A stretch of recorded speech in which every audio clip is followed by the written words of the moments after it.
Greetings, IndyCar enjoyers, and here we are at Road America. So far, Kyle Kirkwood and Alex Palou are the only two winners of 2025. Will we get a different winner today? Well, let's find out. But anyways, the XPEL Grand Prix at Road America begins with Louis Foster leading. And then David Maluka spins out and the caution comes out, despite the fact that the track itself is massive. Yeah, I was like, what?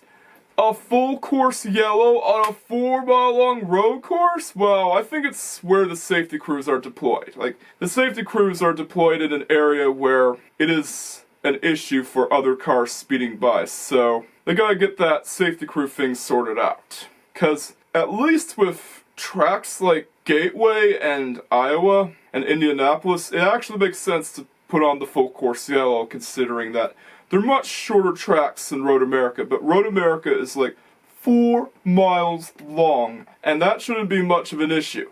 Yeah, like the safety crews being deployed near the gravel trap would actually be more convenient, but oh well, it is what it is.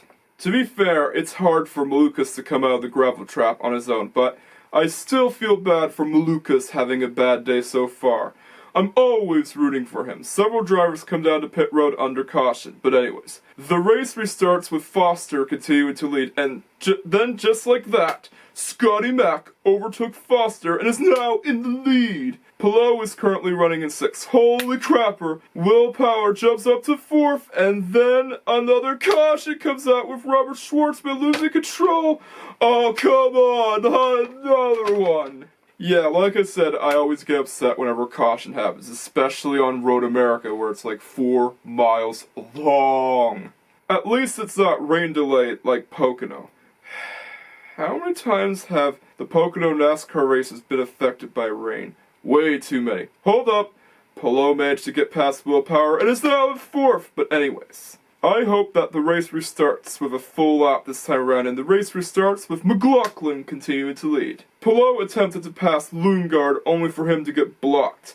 Now that's impressive. Not many have been able to hold off Palou, especially with a block like that. Lundgaard activates the push to pass, and gets past Foster for 2nd. Now this is why push to pass exists, so that drivers get a chance to pass and get by drivers much easier, or they can use it to defend. Yeah, there's a lot of possibilities with push to pass. Scotty Mack better watch out for Lundgaard. If he falls back, Lundgaard will surely get past him. Palou makes another failed passing attempt with Foster, and another caution came out. Stingray Rob lost control and violently crashed into the tire barrier. See, at least that caution makes sense because even on a 4-mile long road course, the crews still have to repair the tire barrier. It doesn't matter how long the track is, you still have to put out the full course yellow for tire barrier repairs. At least that caution makes sense. But with the other cautions, the safety crews can be deployed near the gravel traps and make things much easier. And it wouldn't be much of an issue for other drivers unless if a driver loses control, but that's not likely to happen though, unless if by freak accident, of course. Every driver on the lead lap decided to come down to pit road during the caution. Lundgaard beats Scotty Mack on pit road. Told you so. But anyways, the caution ends with Dixon in the lead. Wait, what? Oh yeah, he stayed out. Power nearly got into the grass and has fallen back to 15th. Dixon continues to lead while Newgarden holds off Palou. Palou tries to get past Newgarden yet again, but isn't able to do so even on his 2nd try. Palou eventually gets past Newgarden and McLaughlin, but he has a long way to go. If he wins, we won't be able to get a different winner. The reason why he was able to get past him is because they went into the grass and braked too late. Yep, it happens. Award makes a pit stop and gives up 2nd to Rossi. Dixon is next to come down to pit road and Rossi joins alongside him. And then another caution comes out with another one of my favorite drivers getting stuck, and this time it's Connor Daly. I always hate it when Connor Daly is involved in a caution just like Malukas. Thankfully he's safe, but I feel bad for him being in a situation like this. And he's driving with the tow rope on the back. Yeah, that was hilarious by the way. I've never actually seen an incident like that in IndyCar. Well, at least not before. I'm sure there's some incident like that in earlier years.